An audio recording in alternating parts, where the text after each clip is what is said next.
Alam niyo po, kung kayo po ay first time dito, may I again invite you na mag-subscribe at i-click niyo po yung notification para ma-update po kayo sa aming po mga pinag-uusapan at mga payong marahil makakatulong din sa inyo mula sa mga taong humihingi nito.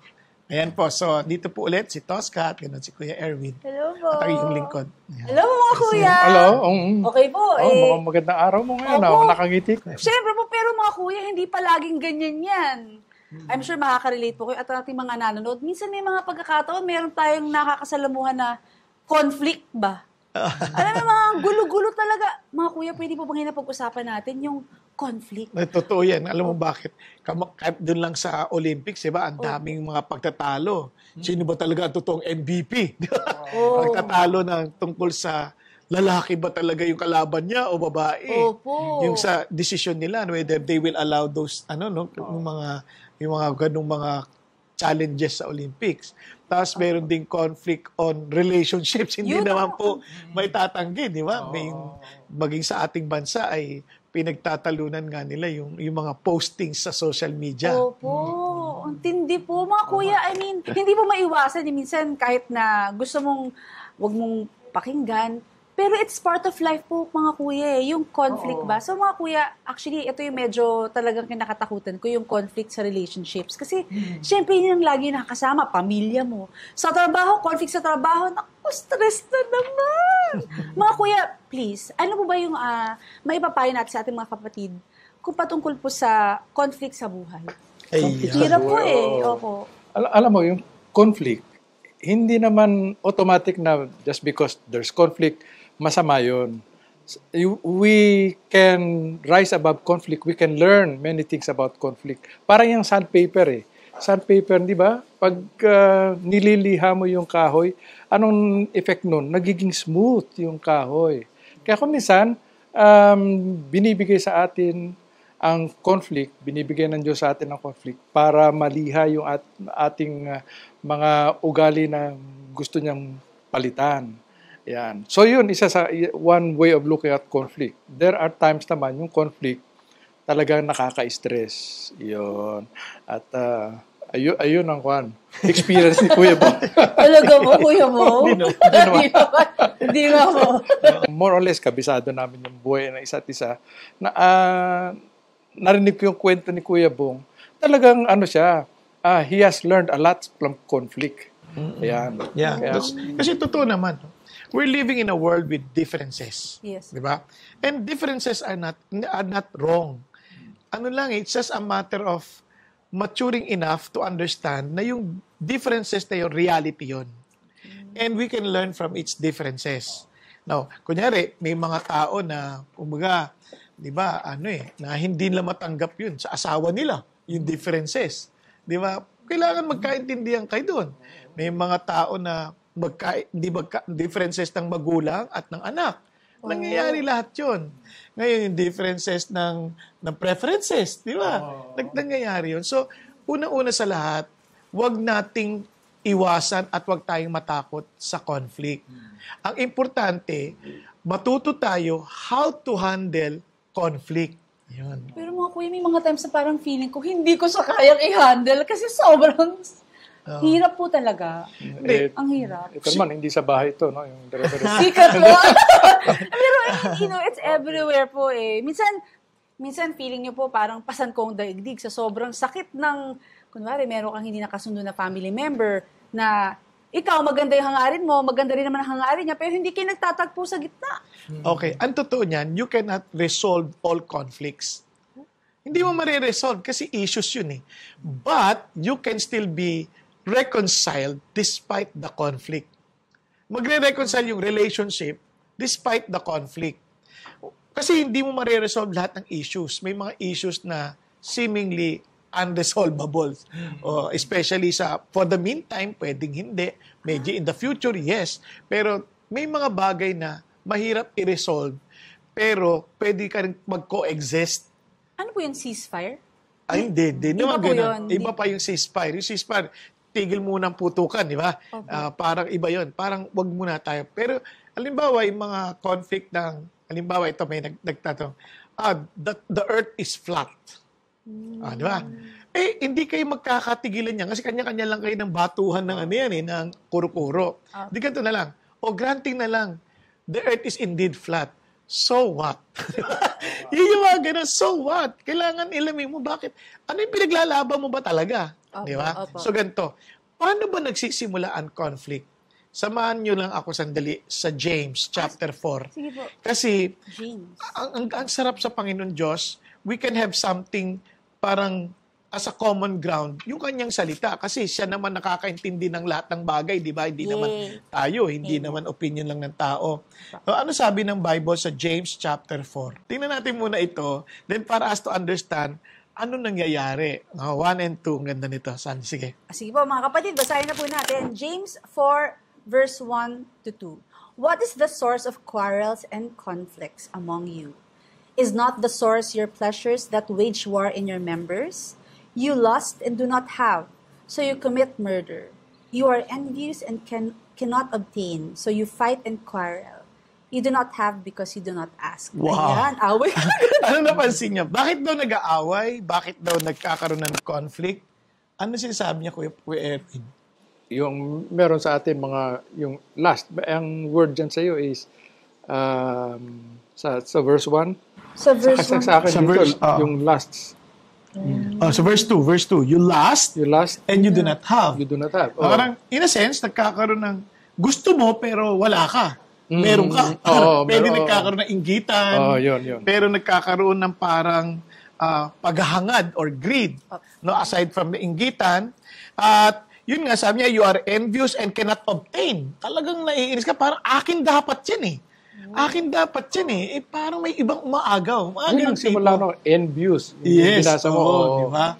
Oo. Kanyari, ako dapat panalo dyan eh. Eh, lalaki ito eh. Inis ka. Di ba? Alam nyo, so yung mga ganong bagay, pinagtatalunan nila yan. Pagtatalunan nila, siyempre, maraming magsasabi, unfair, kasi yung chromosome niya, XY. Sample lang to ha. Tapos isa X. Sa totoo lang, alam nyo, para masolve yan, para maayos, dapat mayroong sports for women. Women's sports, no? In biological. May trans women sports.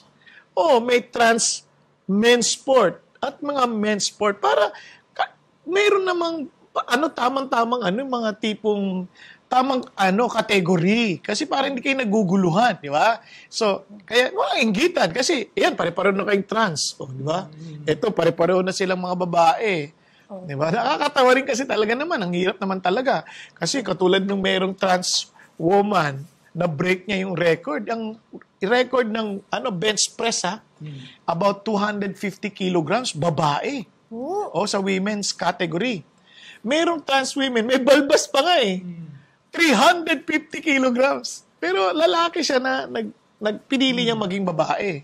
So biologically lalaki po lalaki siya. Pero sinasabi pinili po niya na So, syempre, parang 100 kilograms difference, hindi naman biro yan. Sama ng loob ng babae na na-break yung record niya. Ano bang laban namin doon, mga kuya? That's what I'm saying. So, magkakaasaran talaga kayo kasi differences of opinion yan. Some people will accept that, some will not. Pero ang punto, yung inclusivity na sinasabi mo, di dapat magbigay ka ng sports na para sa kanila. Since you are already male biologically, tapos you chose to be a woman, dapat kayo sama-sama kayo. Mga kuya, may tanong po ako. Okay lang po. Oo. Kunwari, boksingero po ako na babae, tas ang nakalaban ko po yun nga po lalaki. Pero, according to the rules, sa authority, okay. At naglaban na at natalo ako, how do I respond to that? Parang syempre feeling ko nadaya ba ako dito? Kulelat ako dito, nag-practice ako ilang taon, tas ganito lang. Mga kuya, yun nga yung conflict of opinion, di ba? Kasi, syempre, kanila, isip nila, di, babae na siya trans woman nag-transform na. Di ba? Parang ganun. So, yun nga, kung babaguhin mo yung rules, o lilinawin mo yung rules, ano ba yung woman at saka man na category natin? Is it biological or choice? Di ba? Pero how do I respond to that? Kunwari, ako po yung atleta na babae na may Siyempre, i-appeal mo pa rin. I-appeal ko po. I-appeal mo. But the final decision is still the committee, Ayun di nga ba? po But perhaps, dapat lahat tayo may ganun ng understanding na total, kinukonsider mo silang ibang gender, quote and quote, di bigyan mo sila ng category na para doon. Oo. Di ba? Well, in the first place, dapat hindi ka makipaglaban doon. Ako Huwag ka po, sasali. kunwari. Kasi baka iba siya, mag-endanger ka doon. Iba siya eh. Ibang Ako category yan manakaw. Hindi, ibang category yan eh. Pwede mong gawin dahilan yun. Oo, ibang category na yon. Pero kahit sa beauty pageant, dapat ibang category yon. Kasi, tingnan mo nagdisiplina ka to make your body ayos, tapos everything. Tapos ikaw ngayon, kung trans ka naman, halimbawa lang, not anything against the trans, ikaw naman yun sa trans, syempre lahat yun irorotoke sa'yo. Okay. Against the discipline. Diba? I'm not saying walang discipline yung meron. Kaya lang, lahat yun retoke. So, hindi fair yung yung standard ng beauty ngayon. So, dapat bigyan mo sila sila sama-sama, mga trans woman. Tapos ito, women. Wow.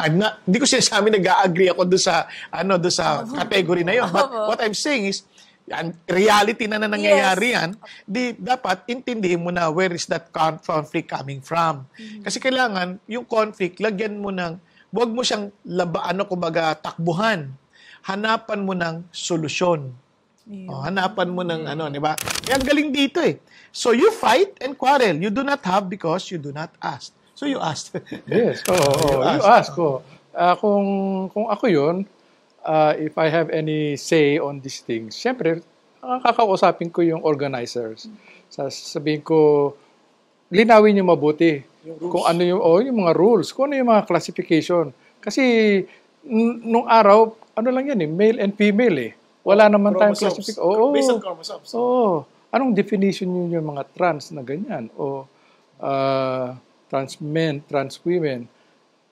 Baka pwedeng i-exclude na lang ibang klaseng Olympics na lang yan. Pero dito, yung mga nagsimula sa talagang yung Olympics na dati, dapat i-maintain nyo yung classification. Yan.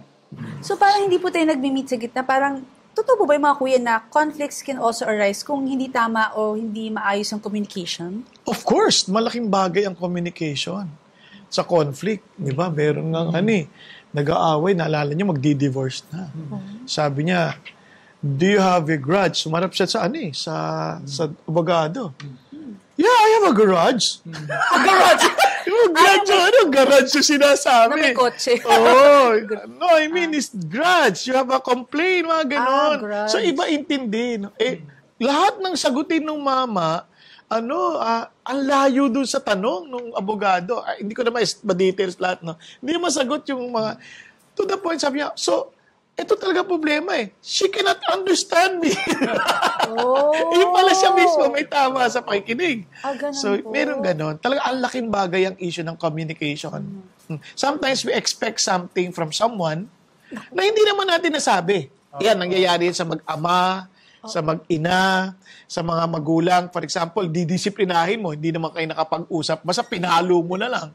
Dahil inconvenience sa'yo. May nabasag siya, pinalo mo ng basta.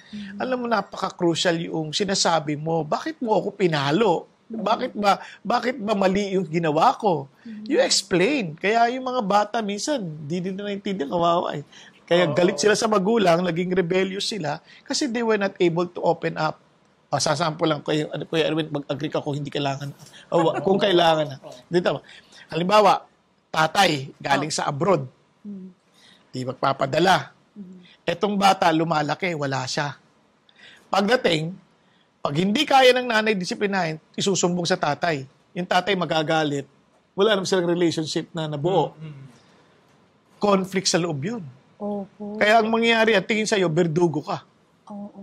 Ginagawa din sa atin yan, Pastor. Di malala, no? Sasabihin nila, susumbong kita kay Pastor. Wala naman relasyon yung bata sa akin. Tuloy, paglaki nila, takot sila sa mga pastor. Ganun. Di ba? Tapos hanggang sa ayaw na nilang makinig sa pastor kasi kaaway ko yan. Lahat ng pastor kaaway nila. Kasi yan, dyan nagsusumbong nanay ko. Nakuha nyo? Yung communication ano yung pinaparating mo?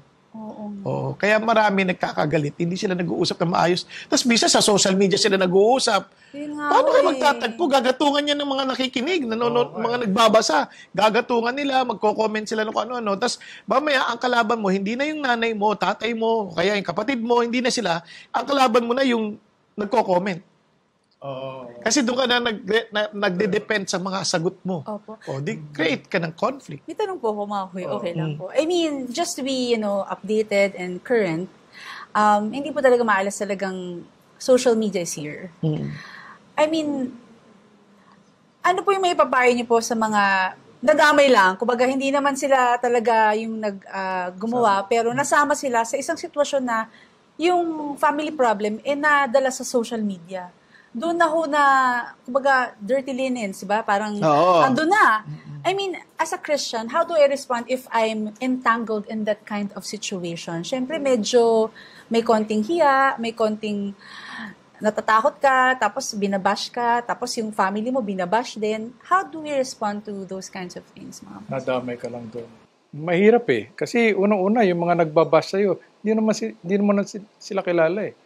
So, paano mo sila, sasagot ka sa social media, kung minsan, buburahin lang nila, kakancel nila. Tuloy pa rin ang pag-ambashing nila.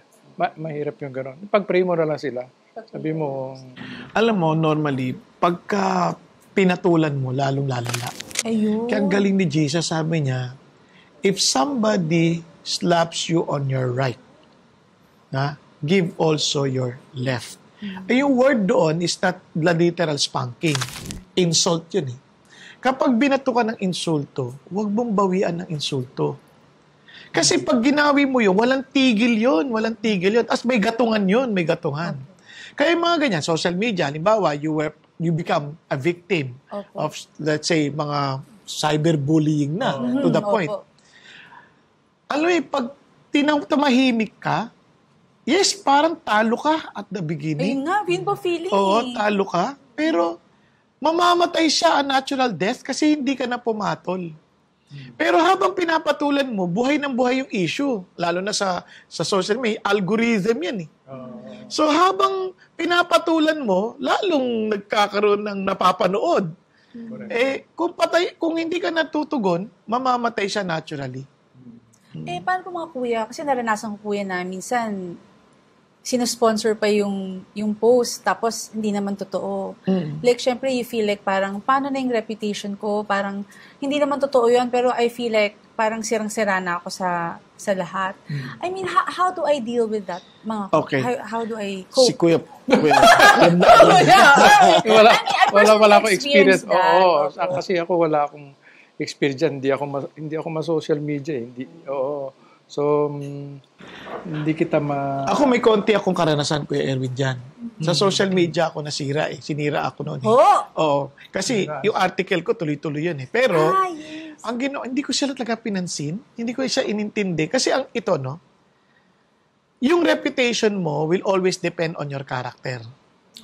Okay? If you protect and keep your character intact, your reputation will follow. Okay. Kasi yung reputation is what they see. Okay. But your character is who you are. Di ba? Sirain man nila yan. It may take a while na parang kang walang laban, but you keep on going. Parang faithfully living out the character that you have. Then you will be surprised na pagdating sa dulo, your character will defend your reputation. Thank you, mga kuya. Now, bigyan kita sample. Sige po. Naalala ko ito eh.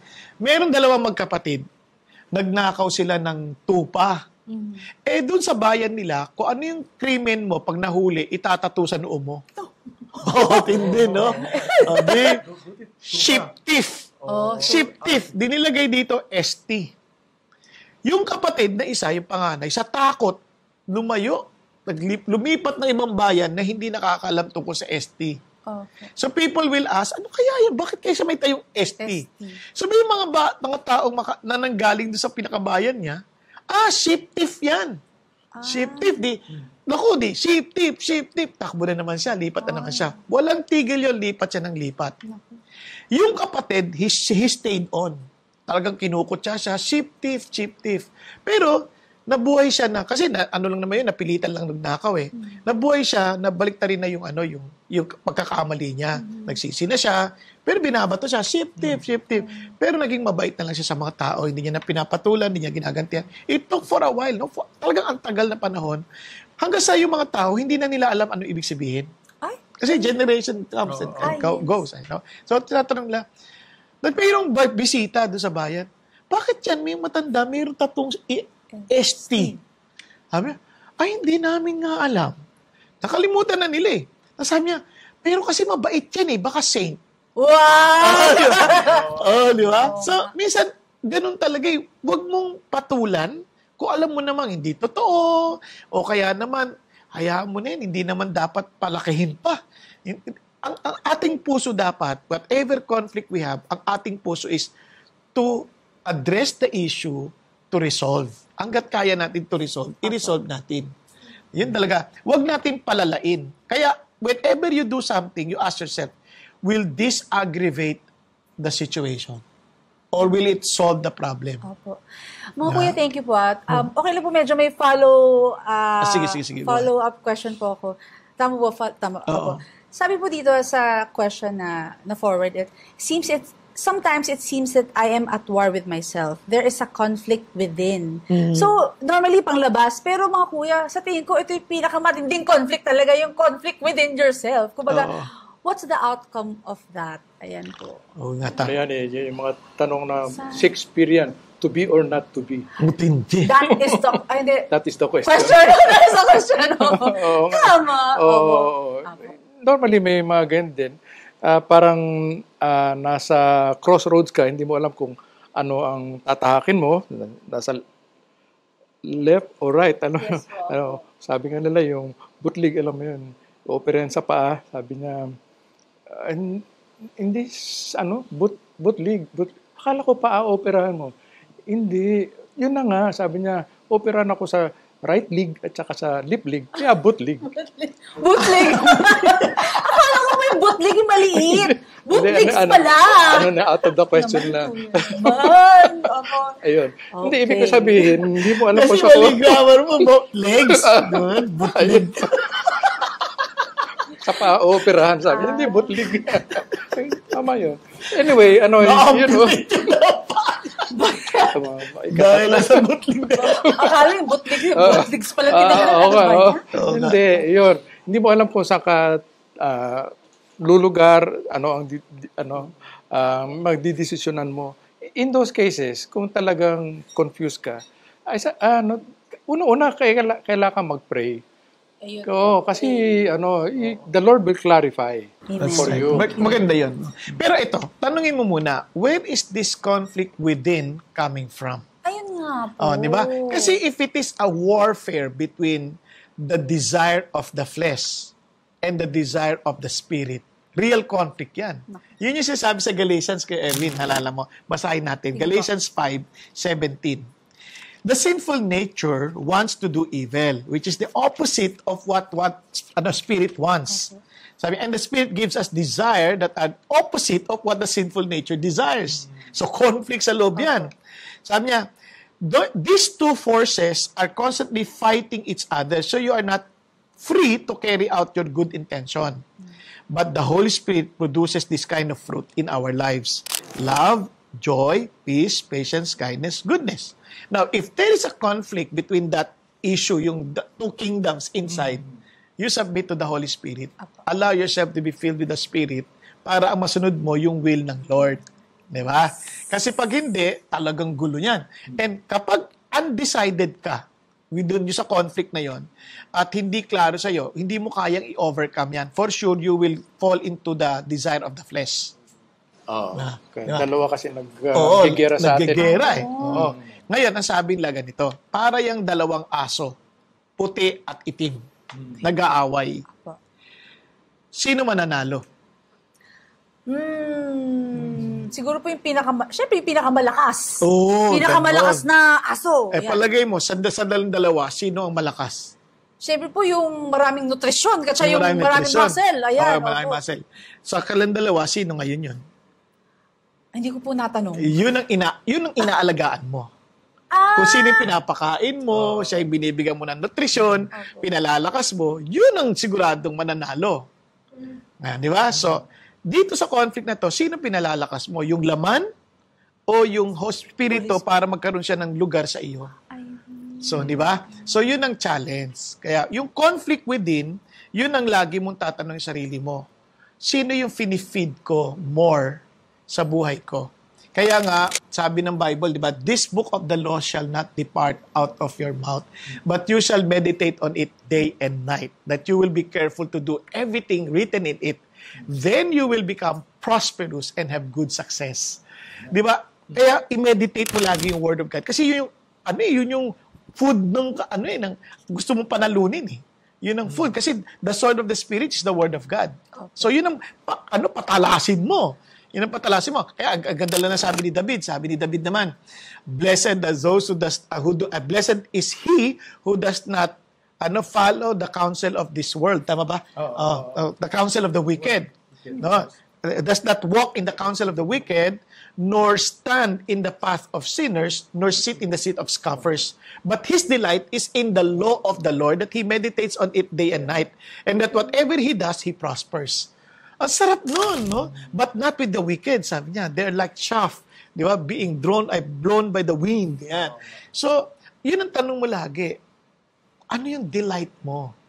If it is the word, obviously, you're feeding yung spirito na nagsasabing, ito yung sword ko. Yun ang patalasin mo. And for sure, in the struggle within, yun ang magwawagi.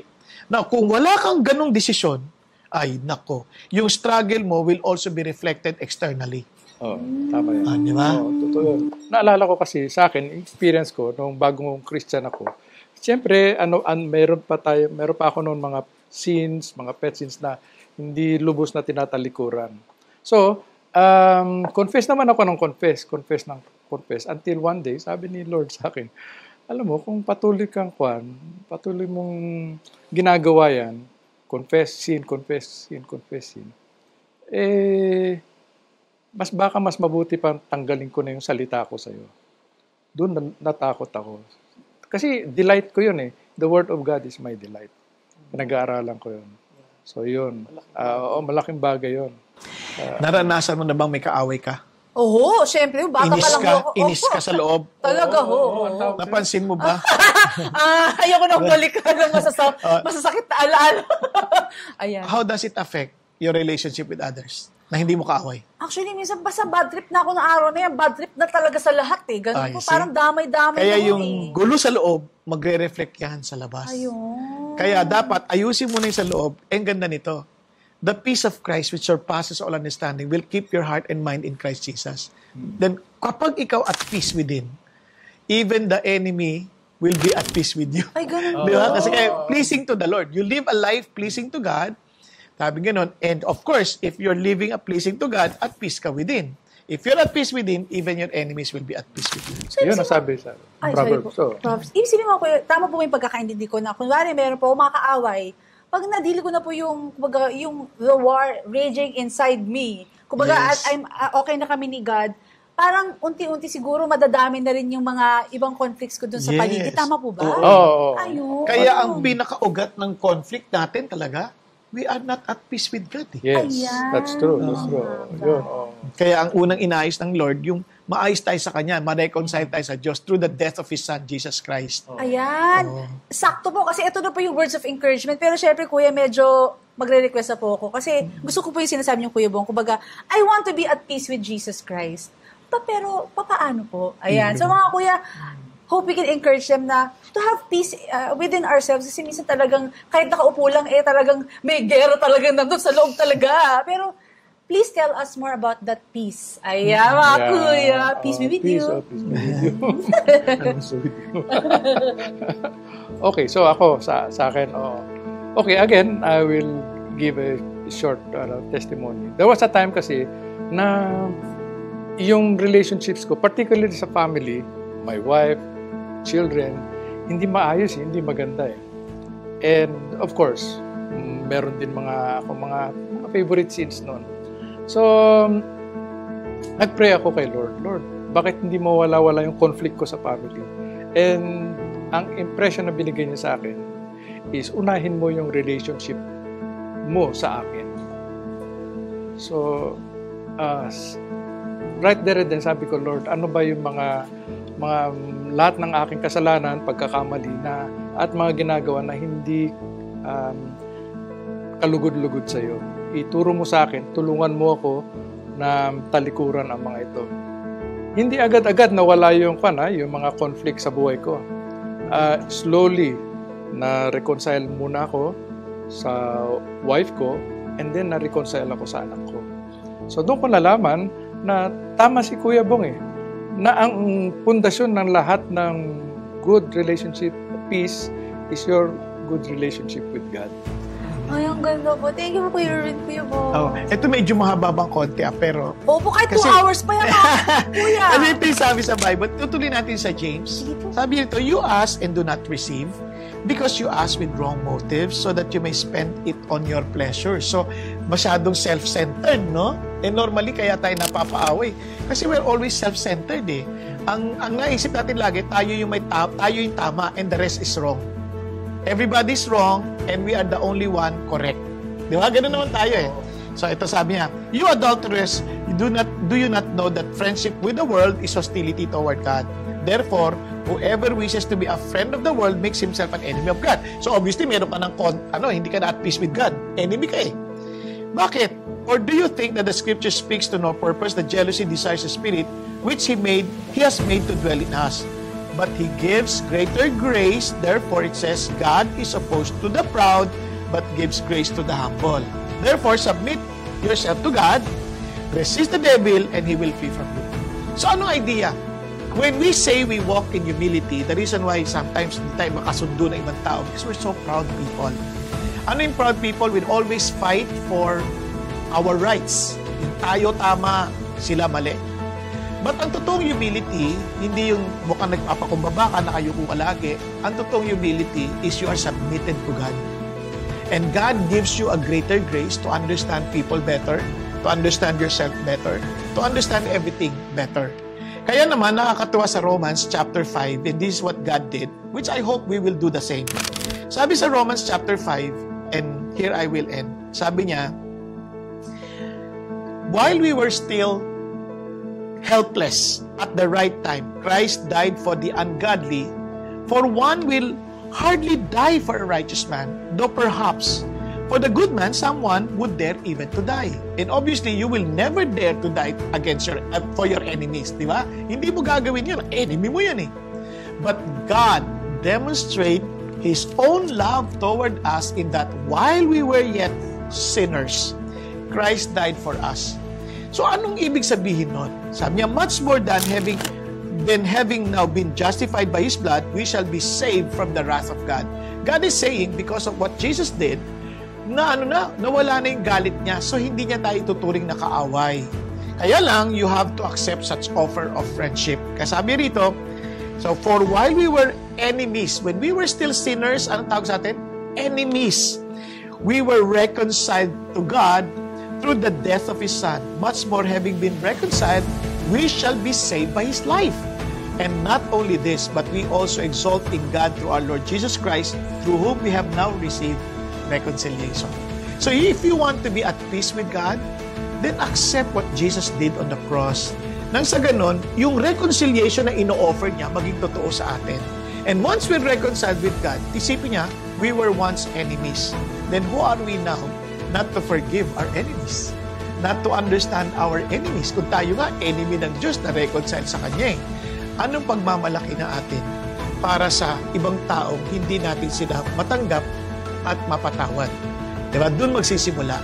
If we are not yet reconciled with God, for sure, we will always try to defend ourselves and fight for our reputation.